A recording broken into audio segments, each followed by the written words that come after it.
The stealth genre is back, baby. Hi everyone, it's Aaron here from Push Square, excited to share with you the good news that Ubisoft has just announced that it has indeed officially started work on a remake of the original Splinter Cell.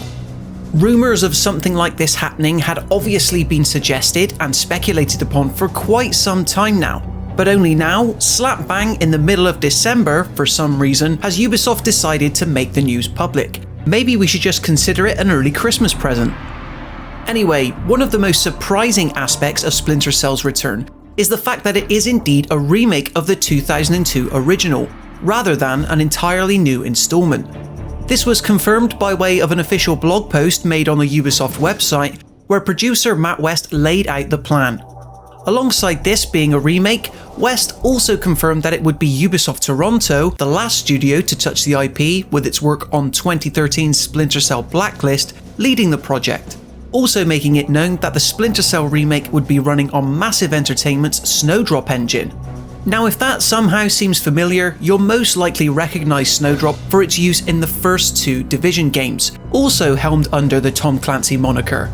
Snowdrop is also going to be used for the yet-to-be-released Avatar Frontiers of Pandora game. Now, while it's easy to get excited about Sam Fisher once again preparing to don his iconic night vision goggles, the blog post and accompanying announcement video makes it clear that we're still a few years out from release. Development on the Splinter Cell remake has in fact only just started, with producer Matt West stating, quote, "We're still in the very earliest stages of development, and what we're trying to do is make sure the spirit of the early games remains intact, in all of the ways that gave early Splinter Cell its identity." End quote. Is it a bit of a bummer that we're not closer to the Splinter Cell remake? Sure, but what's a couple more years compared to the past 8 we've had to wait so far? The last real important tidbit of information to come alongside the news was the fact that the Splinter Cell remake will not be an open world game. Phew! This is surprising considering Ubisoft's recent strategy to go open world with everything, from Assassin's Creed to even Ghost Recon. And going by the type of worlds we've seen the Snowdrop engine create so far, I think it's a genuine surprise to learn that the Splinter Cell remake will not be going open world. Regardless, there's talk in West's official statement of Ubisoft Toronto respecting the goggles, so expect the remake to stay very true to the classic stealth action found in those early games. Speaking of which, I don't think I can understate how important and significant it is to see such a classic stealth series like Splinter Cell return. So often these days are we being forced to gun down enemies head first, especially in Ubisoft games, either against NPC enemies or each other. So it'll be nice to take the more strategic approach for a change, especially considering that other popular stealth franchises such as Metal Gear Solid are no longer around.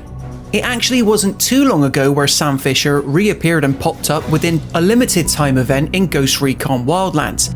Even that was a few years ago now, and even in that cinematic he was constantly referencing how he is the only stealth soldier left, giving a cheeky wink and a nudge to players. Well, now all that constant teasing on Ubisoft's behalf seems to have finally led to something, as the Ubisoft Splinter Cell remake is now just a few more years away, guys, and I couldn't be more excited.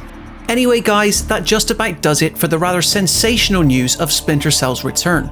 Are you excited about it being a remake, or were you rather hoping for the next fresh adventure in Sam Fisher's saga?